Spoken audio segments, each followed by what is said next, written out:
The opinions voiced in this material are for general information only and are not intended to provide specific advice or recommendations. To determine which investments may be appropriate for you, consult with your financial advisor.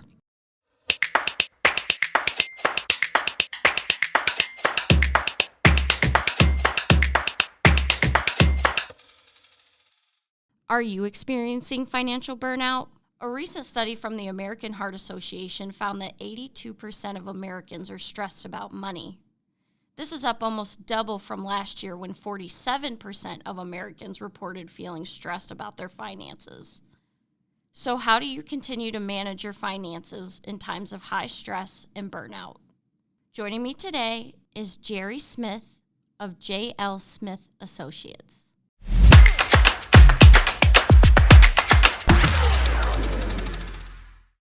In your opinion, what is financial burnout, and what are some signs that someone might be experiencing it? Well, I think that what happens when people start to feel financial burnout, it's because a lot of times they try and make the best of a bad situation instead of making a sacrifice to fix the issue. So when it comes to their finances, a lot of people live week by week.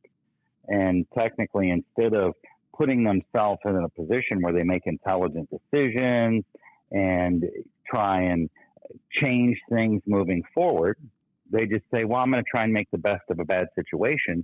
And so they work through the problem. So they've got all this distress, they got bills coming in, they've got fiscal issues. And let's face it, in life, something always goes wrong.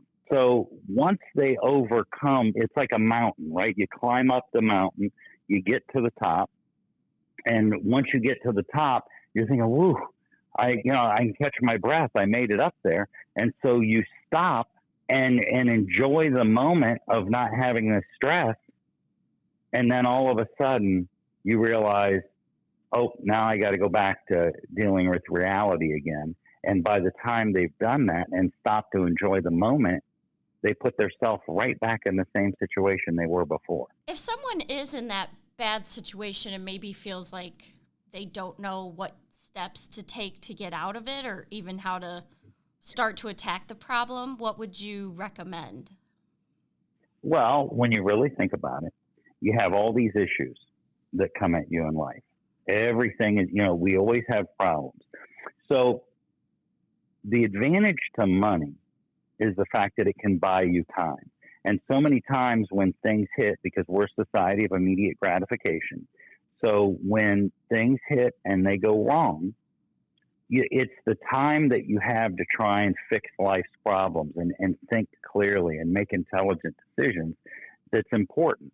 So in reality, the smart thing to do is to at least put yourself in a position to where if you had no money coming in, if you weren't working, if anything were to happen and there was zero money coming in, that you could sustain at least a 90-day, preferably more like a 6-month period, but at least 90 days, where you could still make intelligent decisions. Because what happens is people get under duress fiscally, then they're making decisions under duress.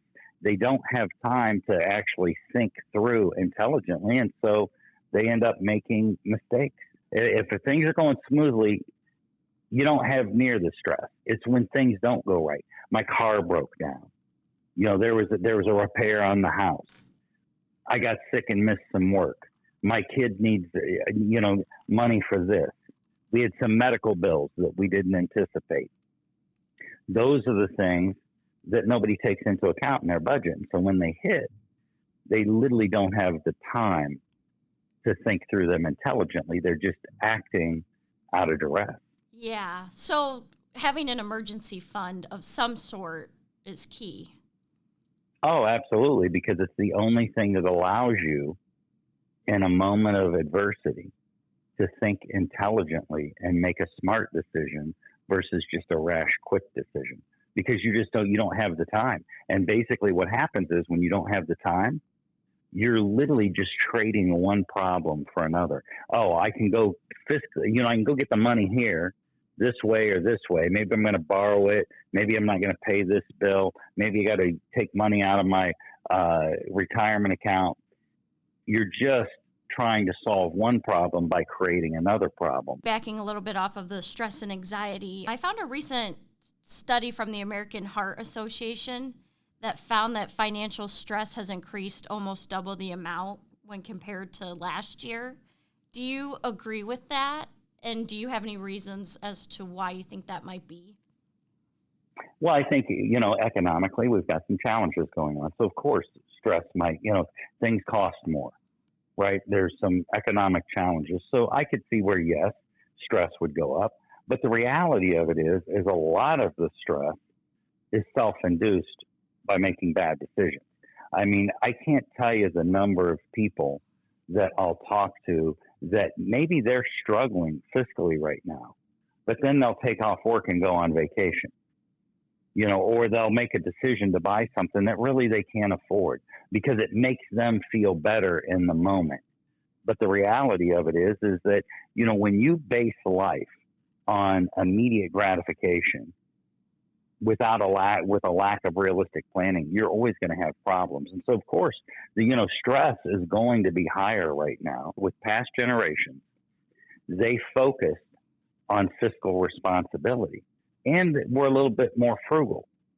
Today, it's spend the money and worry about it later, but we don't really have the money to spend today, so we borrow it.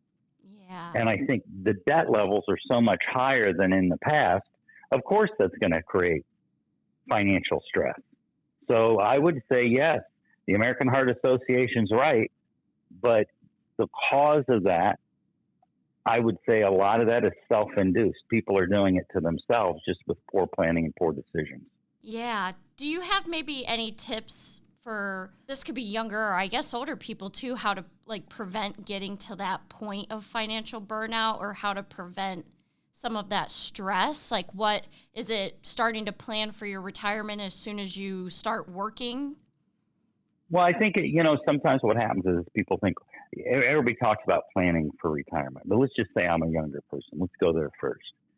If I'm a younger person, the first thing that I have to understand is that things don't always go right in life. There's always adversity. And I'm a big believer in every adversity creates an opportunity. When you have something that doesn't go right and you're trying to find the positive side of it, it's a little bit easier if you can think through it and think through the diversity and, just find what the positive side of it is. But if you're under fiscal duress, you can't even think clearly, right? You're just freaking out. You're Right. trying to figure out what's going on. So the most important thing, I think, for a younger person is to say, okay, what is my budget? What does it take me to live my current lifestyle? How much money does it take? And the first thing they should save is for that emergency fund so that they can live out their life with a normal mindset. It's impossible to make good fiscal decisions when you're under duress all the time. The only way you can eliminate that duress is to have some type of game plan when you run into an adversity. And then believe in yourself that if you had 90 days, you could think through and solve any problem. And then focus on your retirement. What are some bad choices that people could make if they're in that desperate situation? Well, I think here's what happens when you really think about it. We're talking about having some type of emergency fund, right? Or keeping yourself from being under duress. So if you don't have the money saved, what's the only place that you can go to if you've got a problem? You're trying to solve this problem, but you don't have the financial resources to solve it right this minute. Where's the only place that a person probably can go? Credit. Right. That's exactly right. So the difference is a credit card should be more, people should have more the mentality that unless you can pay your bill every month, you should not be using that credit card. If you have something financially happen that puts you under such duress that you can't pay your bills, what do you think it's like going to a bank for a loan? Yeah. Pretty difficult. So your credit cards become your emergency backup if you don't have an emergency backup. But what happens is is that instead of treating it like an emergency backup, they're going to make purchases based on the need for immediate gratification. I getting ready to go with my friends on a trip. My girlfriends and I are going on a trip, and I really, some of them really have nice purses and stuff, and I want to feel like I fit in. So I'm going to buy some new clothes, and I'm going to buy a new purse because I want to feel like I fit in. Well, that is a decision based on immediate gratification to make yourself feel better. But when that happens, what they've done is they've wiped out their emergency funds where they could go, even though it was credit. And then all of a sudden, when adversity hits, guess what? They got to add more to it. And pretty soon they get to the point where they're paying such. It's out of control. It's another bill, which now they've just reduced their personal disposable income by another payment. It amazes me how many young people have $20,000 and $30,000 and $40,000 in credit card debt. How are you supposed to overcome that? What can someone who is young do if it's gotten out of hand? Well, here's the thing. You got a couple different choices, right? Your obvious one is to get your budget under control, start paying it down, and get out of debt, and learn your lesson, and not do it again. That's the best one. Okay, because other than that, what are you going to do? Go file bankruptcy? Right. So the best one is to be able to get control of your finances. And the first thing when it comes to getting control of your finances, you have to realize that your mindset, what got you there to begin with, was this desire for immediate gratification. Saying, I want to feel good today, so I'll just borrow money or I'll spend some money on a credit card to make myself feel good. And realize that sometimes you got to make a sacrifice. See, past generations, and that's the difference between the fiscal responsibility of past generations and current generations, is that past generations understood the need to make certain sacrifices for a short period of time so that they could get where they wanted to go without being under duress in the future. Today, we just simply say, let's fix the problem today and worry about the bigger problem overall. We'll worry about that down the road when it happens. So the reality of it is that people make fiscal decisions based on the desire for immediate gratification without thinking through what the repercussions of the future would be. And if you make a bad decision, it's okay to make a bad decision in life. But the reality of it is you have to be prepared to make a sacrifice to fix it. What do you think has contributed to that change between generations over time? I think the biggest difference is that when, in past generations, they dealt with certain adversities. You take the greatest generation, lost generation. These are people that grew up in an era of frugality because they went through the Great Depression. They dealt with world wars. When you moved forward in generations, and as an example, you come to the baby boomers. Now, they would say they had adversity, but their adversity, they would say, was the Vietnam War. And you can hardly compare that to the Great Depression or world wars. And so they would have been the first generation that just didn't have to deal with the adversity of past generations. And then keep in mind, coming through those wars, you had you went to two-income families. Women became more, there were more women in the workplace. So when you had two-income families, people were wanting to earn more, have more, keep up with the Joneses. I think that the value system and the fiscal responsibility that was taught from generation to generation because of what the previous generation had went through kind of started to dissipate a little bit with the baby boomers because they didn't run into the same things that their parents and grandparents did. And so then each generation moving forward, they were never taught to deal with adversity. When you're taught to deal with adversity, that means you have to be prepared for adversity. And from a fiscal standpoint today, on the generations of today, people haven't had to deal with the types of adversity that past generations did. Those generations had to prepare for financial adversity. Today, we don't prepare for financial adversity. We act like it's never going to happen, but when it does happen, it's like, oh man, what do we do? And we just got to go borrow money from someplace to fix it. But it doesn't happen just once.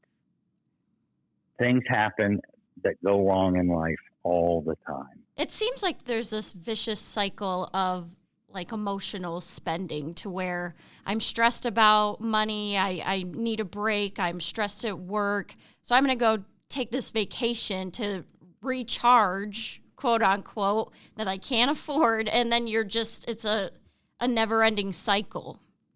That's exactly right. It's that sense of immediate gratification, and we all do it. Okay. It's not like have I done it where I just felt like I was stressed out for the day, and things that had been stressful last few days. So I say, you know what, I'm gonna go buy myself something. I'm just gonna get away from everything, go chill out. Maybe I'm gonna do something different. But there's a big difference between having the ability to afford to do it and not being able to afford to do it. And if you can't afford to do it, you have to find other things that can give you that sense of relief.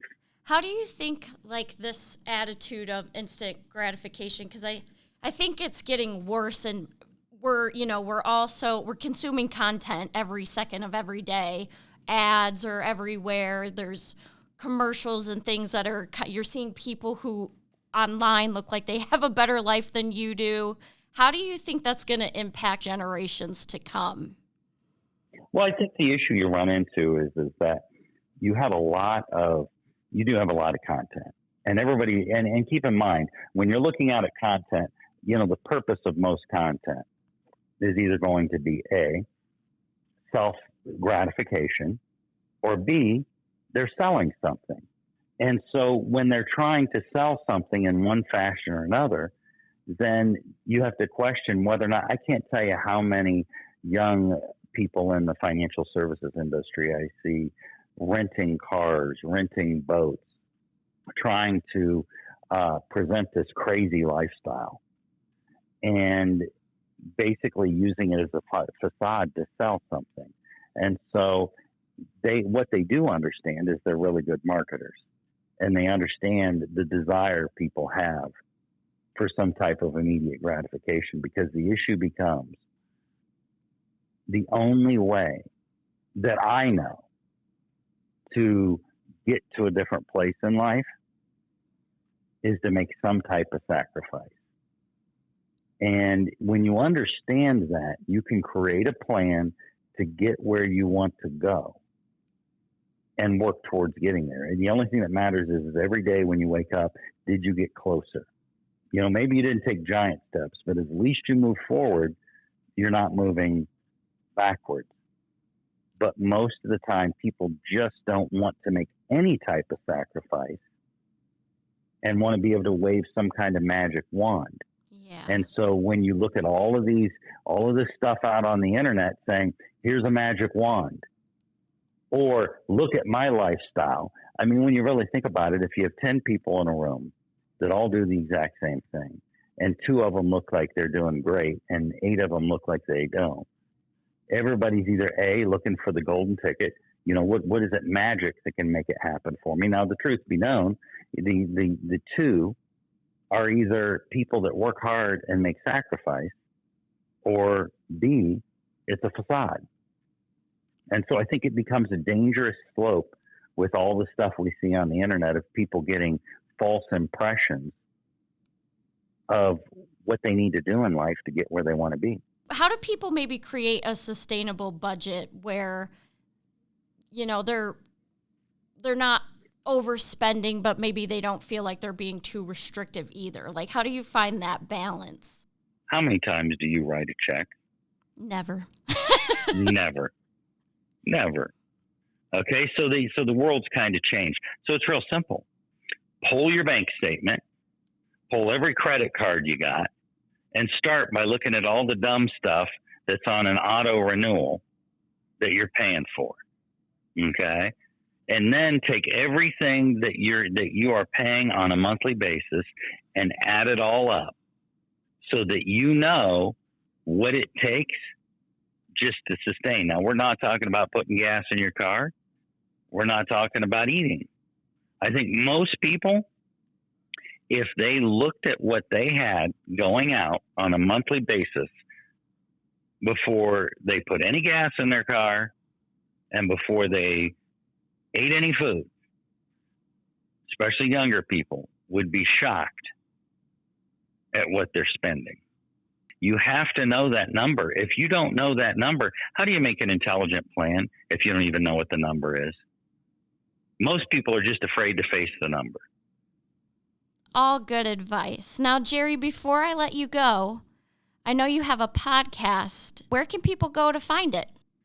So everybody out there, if they'd like more information on the podcast that I do with Rose Unplugged, it is the Boomer Effect Podcast on Spotify, Rumble, and iTunes.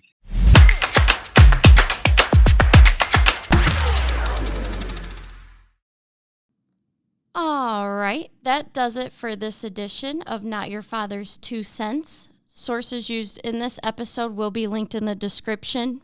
If you like the show, feel free to give it a like, a comment, subscribe, share with your friends and family. Let us know so we can keep making episodes. Thank you so much for listening, and I'll meet you back here next week.